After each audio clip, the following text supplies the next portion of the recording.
Un fantasma recorre el mundo, el fantasma del capitalismo comunista. Una criatura que no debería existir pero que está ganando. Una paradoja viviente que no encaja ni en el relato marxista ni en el liberal. Un sistema que mezcla partido único, censura, vigilancia y control estatal, con multimillonarios, zonas económicas especiales y fábricas que abastecen al planeta entero. ¿Es comunismo? ¿Es capitalismo? ¿Es una trampa ideológica o un nuevo modelo histórico? En las narrativas occidentales se supone que el Estado es ineficiente, que solo el mercado genera riqueza, que el comunismo lleva inevitablemente al colapso, que la libertad económica y la democracia son inseparables. Pero ahí está China, desafiando todos esos supuestos. Y lo que hizo no fue abolir el capitalismo, sino perfeccionarlo. No desde Wall Street, desde Pekín. No con partidos múltiples, sino con uno solo. No con libertad de prensa, sino con propaganda. No con meritocracia individualista, sino con planificación autoritaria, y funcionó. China sacó a más de 800 millones de personas de la pobreza en menos de 4 décadas. Construyó la infraestructura más impresionante del planeta a una velocidad sin precedentes. Produjo, exportó, se industrializó, conquistó el mundo sin disparar una sola bomba. Y lo hizo con el poder de un Estado que no se dejó desmantelar. ¿Y quién le dio las herramientas para lograrlo? Occidente. Las empresas que mudaron su producción. Los capitales que buscaron abaratar costos. Los gobiernos que soñaron con abrir un mercado de 1.000 millones de consumidores y terminaron creando a su mayor rival. El resultado es tan absurdo como revelador. El capitalismo construyó su propio némesis y lo hizo a imagen y semejanza, pero bajo el mando del Partido Comunista Chino. Y las grandes potencias que hoy se sienten amenazadas por el monstruo que ayudaron a crear, quizás estén empezando a pensar que era mejor una China 100% comunista.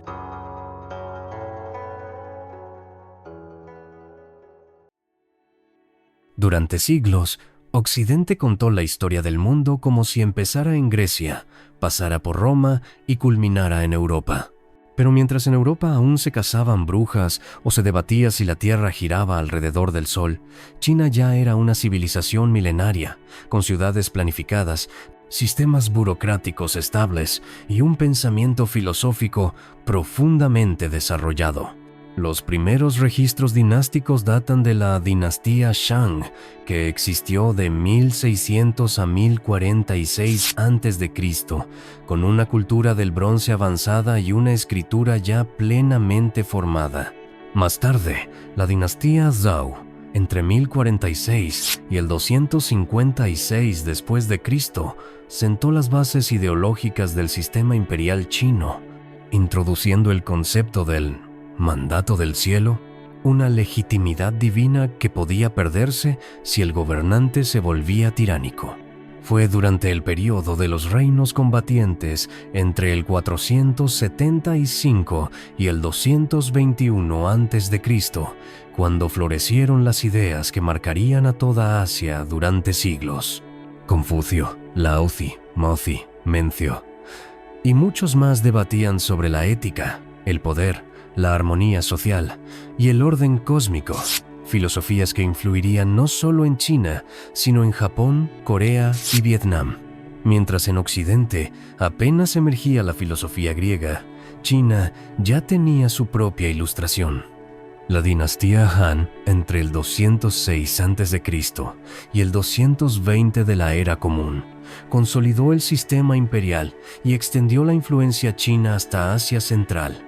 Fue entonces cuando se estableció formalmente la Ruta de la Seda, una vasta red de comercio terrestre y marítimo que conectaba a China con Persia, Roma, África del Este y la India. Lo explica bien Peter Frank Kopan en su obra La Ruta de la Seda, una nueva historia del mundo. Durante siglos, el centro del mundo fue Asia, no Europa, y la seda no era solo un bien de lujo, era símbolo de civilización. La dinastía Tang, entre los años 618 y 907, vivió una edad de oro cultural y tecnológica, poesía, pintura, papel moneda, cosmopolitismo urbano. En el siglo VIII, la capital, Chang'an, era la ciudad más grande del mundo. Mientras Europa estaba fragmentada entre reinos feudales, China tenía censos, exámenes estatales y una burocracia meritocrática. Durante la dinastía Song entre 960 y 1279 se inventaron la pólvora, la brújula magnética, el timón de barco, el reloj mecánico y la imprenta de tipos móviles. El historiador Joseph Needham, en su monumental obra Science and Civilization in China, sostiene que China fue líder mundial en innovación científica hasta al menos el siglo XV. Y justo entonces, mientras Europa empezaba su expansión colonial, China tomó otra dirección. Bajo la dinastía Ming, el almirante Zheng He realizó entre 1405 y 1433 7 expediciones navales que llegaron hasta la costa de África Oriental, Arabia, India y el sudeste asiático. Sus barcos eran gigantescos, hasta 120 metros de largo, mucho más grandes que las carabelas de Colón, que aparecerían 60 años después.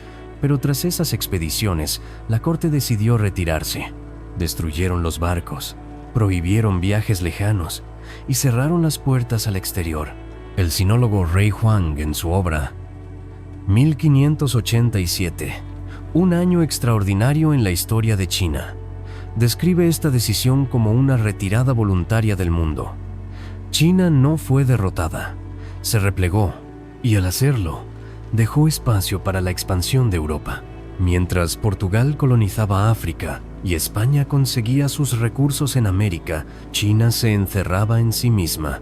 Lo que había sido un centro de gravedad global se fue convirtiendo, poco a poco, en un imperio dormido. Pero conviene no olvidar, antes del declive hubo esplendor, antes de la humillación hubo hegemonía. Antes de depender del mundo, China lo abastecía. Y por eso, cuando hoy hablamos del escenario global, pareciéramos no estar entendiendo que China no es una potencia emergente, es una potencia que regresa.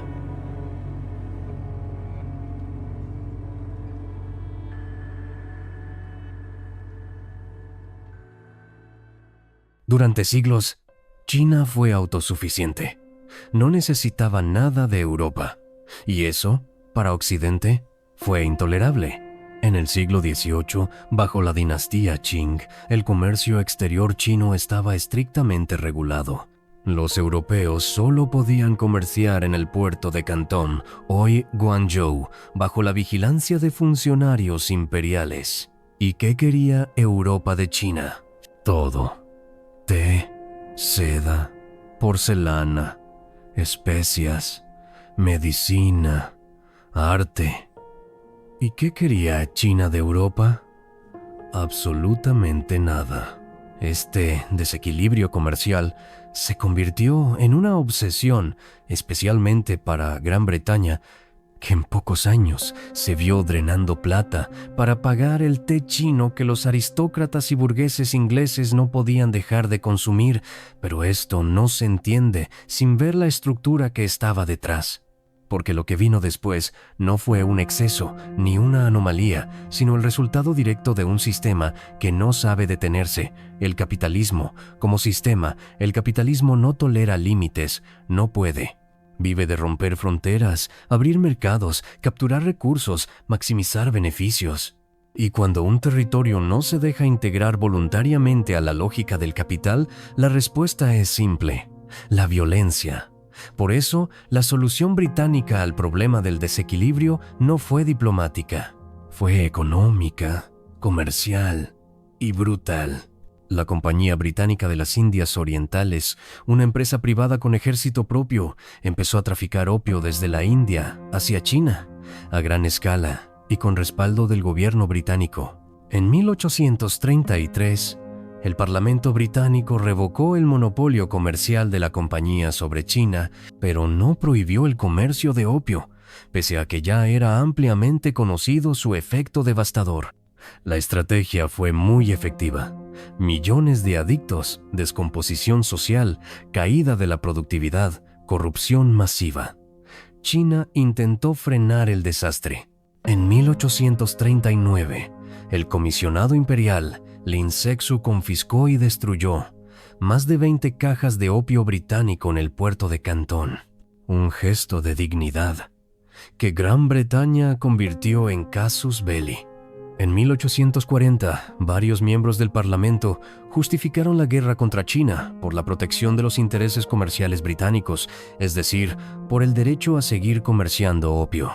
Y el primer ministro Lord Melbourne autorizó el envío de tropas para proteger estos supuestos intereses después de la quema del opio en Cantón. En cartas de Charles Elliot, superintendente británico de comercio en China, se relata cómo solicitó apoyo militar al gobierno británico tras el conflicto con Lin Sexu y justificó la intervención en nombre de la libertad comercial. En su famosa carta, que nunca fue respondida oficialmente a la reina Victoria en 1839, Lin Sexu denuncia la hipocresía moral de Gran Bretaña. ¿Cómo puede permitir su majestad que su país exporte esta droga destructiva que está prohibida entre ustedes mismos?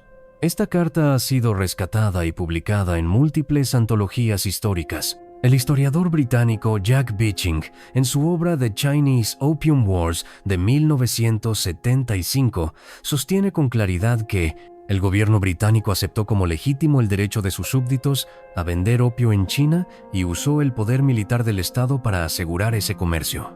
Julia Lovell, en su obra The Opium War, Drugs, Dreams and the Making of China, va aún más allá y muestra cómo el opio era una herramienta deliberada del imperialismo británico, amparado por la retórica de la libertad de comercio. La primera guerra del opio entre 1839 y 1842 fue una guerra comercial imperialista dirigida no por valores, sino por mercados. Gran Bretaña exigía el derecho a seguir vendiendo drogas a cambio de beneficios económicos, y cuando ganó, impuso el Tratado de Nankín, que obligó a China a ceder Hong Kong, abrir 5 puertos al comercio europeo, pagar una indemnización millonaria y otorgar privilegios judiciales a los ciudadanos británicos en suelo chino. Esa fue la primera de muchas humillaciones. La Segunda Guerra del Opio de 1856 a 1860 trajo todavía más arrogancia. Tropas británicas y francesas saquearon e incendiaron el Palacio de Verano en Pekín, una joya del arte y la historia que hoy los chinos prefieren no reconstruir, como gesto de memoria viva. Los nuevos tratados obligaron a abrir más puertos, legalizar el opio, permitir misioneros cristianos y ceder aún más autonomía a las potencias extranjeras. En palabras del historiador John K. Fairbank, el sistema de tratados no fue una diplomacia de iguales, sino una forma de imperialismo legalizado. Pero en realidad fue más que eso. Fue la expresión histórica de una lógica económica convertida en proyecto de dominación global. Como diría Rosa Luxemburgo, el capitalismo necesita expandirse constantemente para sobrevivir, y cuando no puede hacerlo por vía del contrato, lo hace por vía del cañón. Europa destruyó una civilización para equilibrar su balanza comercial, y lo hizo vendiéndole veneno, a propósito. Mientras se llenaban la boca con ideas de libertad, civilización y progreso, traficaban adicción, robaban plata y exigían inmunidad judicial en tierras ajenas. Todo eso, contra un imperio que no los atacó, que solo pidió respeto y que cometió el error de creer que Occidente buscaba intercambio y no saqueo. El siglo que siguió fue una pesadilla. China debilitada sufrió derrotas frente a Japón en 1895. Ocupaciones coloniales, divisiones internas, la rebelión de los Boxers en 1900 y el colapso final de la dinastía Qing en 1912. Fue llamada el enfermo de Asia, un imperio moribundo, un botín abierto. Los chinos lo recuerdan como el siglo de la humillación. Una herida histórica que el Estado chino actual se encarga de mantener viva, no como rencor, sino como advertencia. Esto no volverá a pasar. Como señala el historiador británico Rana Mitter en China's Good War de 2020, el Partido Comunista no se legitima solo por el crecimiento económico, sino por una narrativa histórica, la de haber devuelto la dignidad a China. Esa narrativa funciona. Por eso, el ascenso chino no es solo económico, es moral, simbólico, nacional. No se trata de dominar al mundo por venganza, sino de mostrar al mundo que nunca más volverán a ser dominados. Hoy, mientras Europa se fragmenta y Estados Unidos se tambalea, China recuerda cómo la humillaron, cómo la dividieron, cómo la adormecieron con drogas y tratados. Y responde con carreteras, satélites, alianzas comerciales y trenes bala. Esa es la venganza histórica. No responder con la misma violencia, sino con superioridad. Porque donde algunos ven solo historia, el pueblo chino ve memoria. Y donde Occidente creyó cerrar un capítulo, China está escribiendo una respuesta.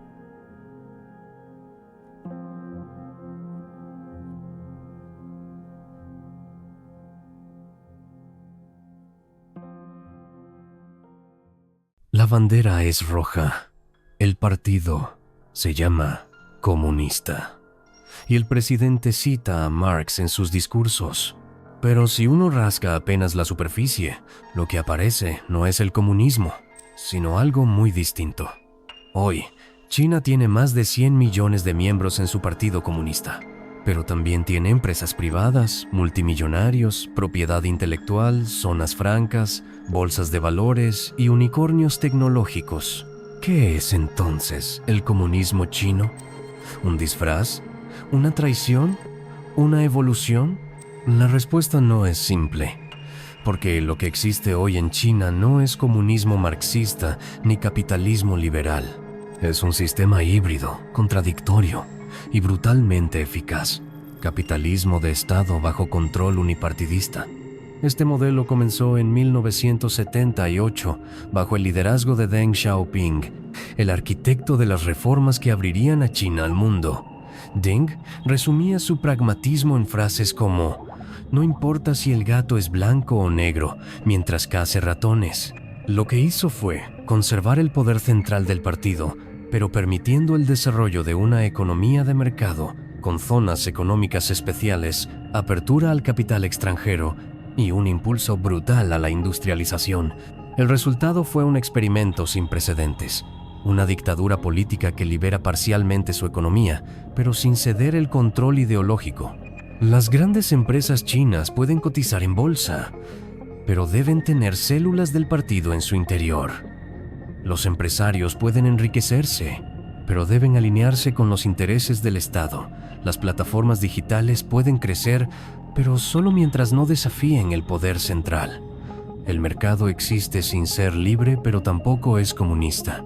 El partido denomina a su sistema socialismo con características chinas, una fórmula deliberadamente ambigua que permite justificar la coexistencia de privatización y control estatal, planificación y lucro, disciplina ideológica y apertura económica. Como advierte el politólogo Yasheng Huang, más que una economía de mercado, China es una autoridad de mercado. Un sistema en el que el Estado decide cuándo, cómo y hasta dónde puede crecer cada actor económico. Y en el centro de todo, el Partido Comunista. No como figura decorativa, sino como núcleo estructural del poder. Nombra jueces, directores de empresas públicas, rectores universitarios, líderes sindicales. Controla los medios, regula Internet, supervisa los contenidos culturales. Y en los últimos años, bajo el liderazgo de Xi Jinping, ha reforzado su dominio en todos los frentes, desde el discurso moral hasta la vigilancia digital. En la práctica, esto significa que China logró lo que Occidente nunca imaginó posible: desarrollar un capitalismo ultracompetitivo sin democracia liberal y hacerlo funcionar en una arquitectura legal que prioriza la estabilidad del partido por encima de cualquier derecho individual. Pero para millones de personas que salieron de la pobreza extrema, el modelo no es visto como una dictadura, sino como una promesa cumplida. Y eso es lo que más desconcierta a Occidente, que el modelo chino no colapsó, sino que se volvió una alternativa inquietante para muchos países del sur global. Una alternativa que no promete libertad, pero sí desarrollo, que no ofrece pluralismo, pero sí orden, y que no habla de democracia, pero sí de grandeza nacional. Pero lo más inquietante es esto: el control político que Occidente condena puede ser también lo que permite a China usar el dinero para los chinos. El sociólogo Giovanni Arrighi, en su libro Adam Smith en Pekín, lo explicó con claridad. China subordinó el mercado al bienestar nacional, no liberalizó el capital, lo domesticó. Y eso cambia todo. Porque, a diferencia de las democracias liberales, donde los ciclos electorales cortos imponen decisiones apresuradas y dependientes del lobby financiero, el Partido Comunista Chino puede planificar a 30, 50 o incluso 100 años. Esa capacidad de planificar, redistribuir e invertir a gran escala, sin pasar por elecciones, parlamentos fragmentados o crisis de gobernabilidad, es lo que ha permitido que el dinero se use para mejorar la vida de millones y no solo para engordar cuentas offshore. Pero ese desarrollo tiene costos. China ha sacado a millones de la pobreza, sí, pero también ha generado una nueva élite económica, millonarios que amasan fortunas en un sistema que se dice igualitario. En 2023, China tenía más de 500 multimillonarios y una desigualdad social comparable a la de Estados Unidos. El coeficiente de Gini supera el 0,47 según el Banco Mundial, y el 10% más rico controla casi la mitad del ingreso nacional. Algunos se volvieron íconos globales, como Jack Ma, fundador de Alibaba, que en 2020 osó criticar al sistema financiero chino. Su empresa fue sancionada, su salida a bolsa cancelada, y él desapareció durante meses de la vida pública. El mensaje fue claro: en China se puede acumular capital, pero nunca poder, porque el capitalismo chino no es liberal, es autoritario, controlado y cada vez más nacionalista. El comunismo chino no es un ideal, pero pone en evidencia que muchas de las reglas del capitalismo occidental son ideología, no necesidad.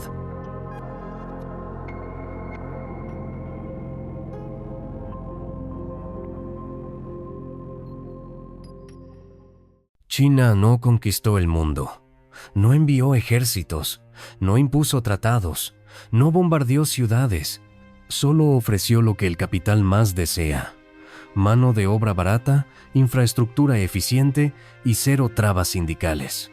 Y Occidente no solo aceptó, se entregó. Durante las décadas del 80 y 90, las grandes empresas transnacionales empezaron a trasladar sus fábricas a China, primero por los bajos salarios, después por su infraestructura, y más tarde por su eficiencia, escala y disciplina. La lógica era simple: producir más, gastar menos, ganar siempre. Nike, Apple, General Motors, Siemens, Samsung, HP, Bosch, todas aprovecharon el milagro chino. Pero no fue magia. Fue una transferencia histórica de capital, tecnología y poder industrial. Como señala el economista Ha-Joon Chang en su libro Retirar la escalera, los países ricos se industrializaron con proteccionismo, planificación estatal y subsidios, y luego exigieron a los demás que jugaran según reglas de mercado. China ignoró esas reglas y ganó. Lo irónico es que no lo hizo sola. La ayudaron los mismos capitalistas que hoy la acusan de ser una amenaza. En 2001, China ingresó a la Organización Mundial del Comercio. El mundo aplaudió. Decían que la integración al mercado global la haría más liberal, más democrática, más predecible. Pero pasó lo contrario. China no se volvió como Occidente. Occidente se volvió dependiente de China. El 90% de los teléfonos del mundo se fabrican en Asia, gran parte en China. Más del 60% de los paneles solares, baterías y componentes electrónicos clave provienen de fábricas chinas o controladas por empresas chinas. En 2023, China fue el principal socio comercial de más de 120 países. Todo eso ocurrió con inversión extranjera directa, know-how occidental y una élite empresarial que aplaudía las ganancias mientras entregaba la soberanía industrial de sus países. ¿Quién construyó el gigante? No fue Mao. Fueron las corporaciones multinacionales, con la bendición de gobiernos neoliberales que privatizaron todo y deslocalizaron sin mirar atrás. Hoy, mientras políticos estadounidenses y europeos hablan de desacoplarse de China, miles de empresas no pueden sobrevivir sin ella. Dependen de su manufactura, de sus materias primas, de su tecnología, y entonces, lo inevitable. Los mismos que acusaban al comunismo de ineficiencia, los que decían que el libre mercado era el camino, los que se burlaban del modelo chino, ahora sufren las consecuencias de haber alimentado a su rival. La traición no fue ideológica, fue financiera. Fue el mercado haciendo lo que mejor sabe hacer, ignorar las banderas, los derechos, la historia y mirar solo la ganancia. Porque, como decía Marx, el capital no tiene patria, y como vemos hoy, tampoco tiene memoria.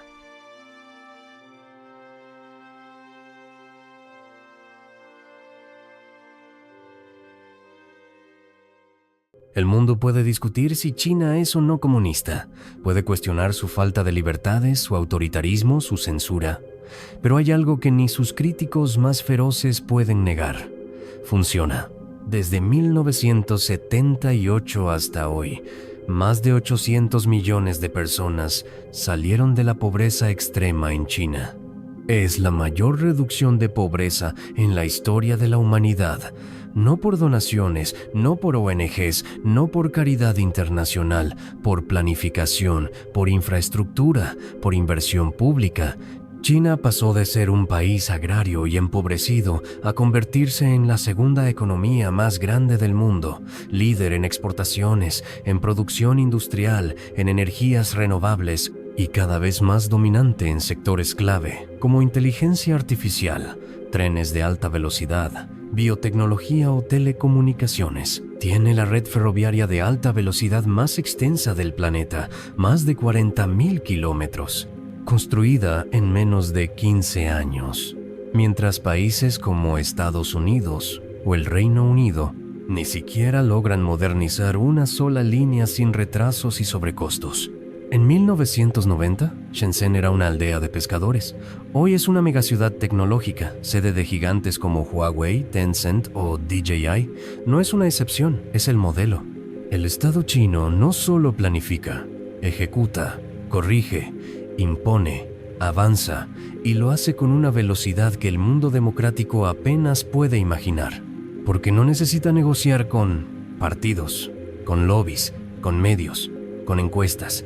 Tiene un horizonte de décadas, no de elecciones, y tiene poder suficiente para concentrar recursos en proyectos estratégicos, sin pasar por el mercado ni por el consenso.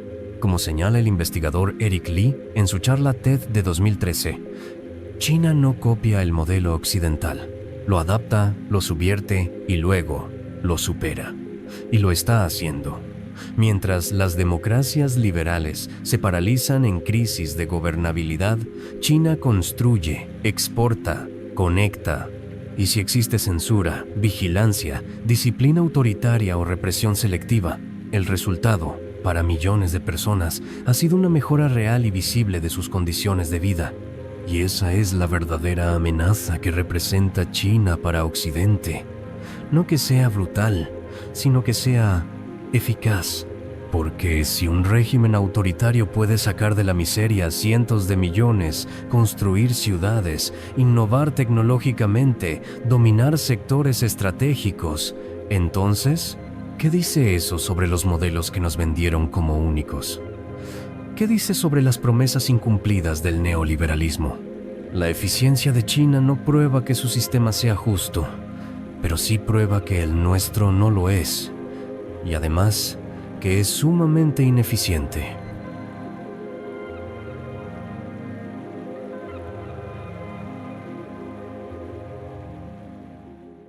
China Ha demostrado que el capitalismo puede ser controlado, que el Estado puede disciplinar al mercado y que el desarrollo puede lograrse sin adoptar el modelo occidental. Pero hay algo que China ni siquiera propone: resolver las contradicciones del sistema. Porque, aunque el modelo chino funciona dentro de los mismos límites que el capitalismo global, solo que a una escala distinta y con un rostro diferente. China no abolió la lógica de la acumulación, la perfeccionó. Produce sin parar, construye sin freno, crece como dogma. El resultado es un nivel de consumo, contaminación y presión ecológica que ya no es sostenible.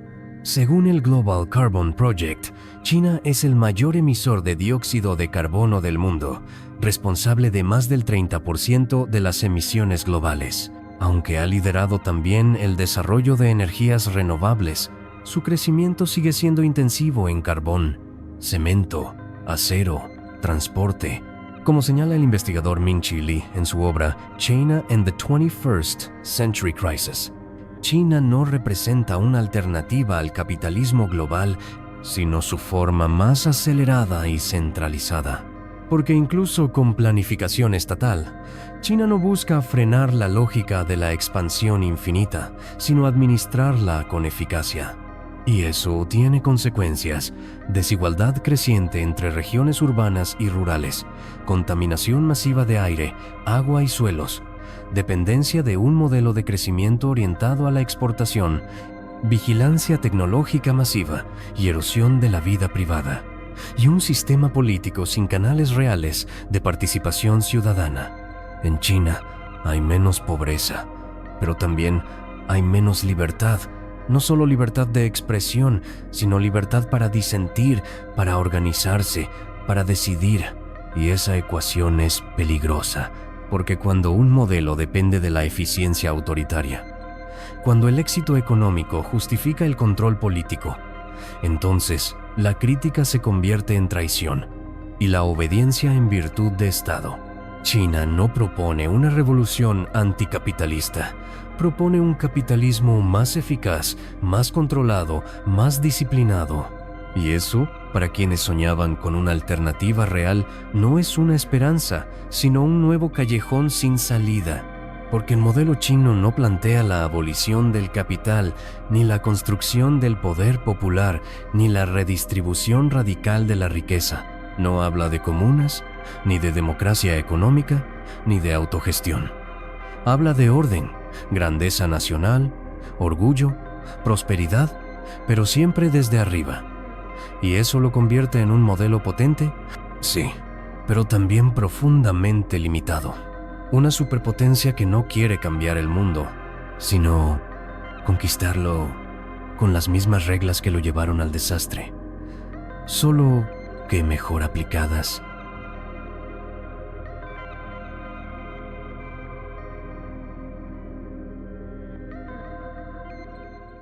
China fue humillada, despojada, dividida, intoxicada, saqueada. Le vendieron opio, le impusieron tratados, le arrebataron el orgullo. Y respondió con un giro inesperado. Construyó su poder no desde el rechazo al capitalismo, sino desde su apropiación estratégica. Usó la lógica del mercado, pero no para democratizarse, sino para fortalecerse, para planificar, para disciplinar, para levantarse. Y hoy lo logró. No es una utopía, no es un ejemplo de justicia, pero es una anomalía funcional que Occidente no puede entender ni detener, porque el capitalismo que supuestamente traía libertad, en China trajo orden, crecimiento, infraestructura, orgullo nacional. Y en Occidente, precariedad, deuda, fragmentación, descontento. La ironía es brutal. Occidente construyó su propio rival. Le dio capital, tecnología, acceso a mercados, legitimidad global. Y ahora se pregunta cómo detenerlo, cómo contener a un sistema que no cumple las reglas, porque ya no las necesita. Y entonces, entre discursos diplomáticos, sanciones selectivas y tensiones geopolíticas, una idea empieza a flotar no oficialmente, pero en el fondo como un deseo desesperado. Lo que ahora quisieran es un Make China Communist Again, que vuelva a ser pobre, cerrada, ineficiente, que vuelva a estar dividida, aislada, buscando el comunismo que nunca encontró. Era más fácil, pero ya no lo es. Y eso nos deja ante un dilema incómodo. China no ofrece una salida al capitalismo. Ofrece su versión más eficaz, más planificada, más disciplinada. Y eso no es una alternativa, es un espejo. Uno que refleja las promesas rotas del mundo liberal, la decadencia de sus mitos y la urgencia de dar un golpe de timón. Lo contrario es avanzar sonriendo hacia el abismo,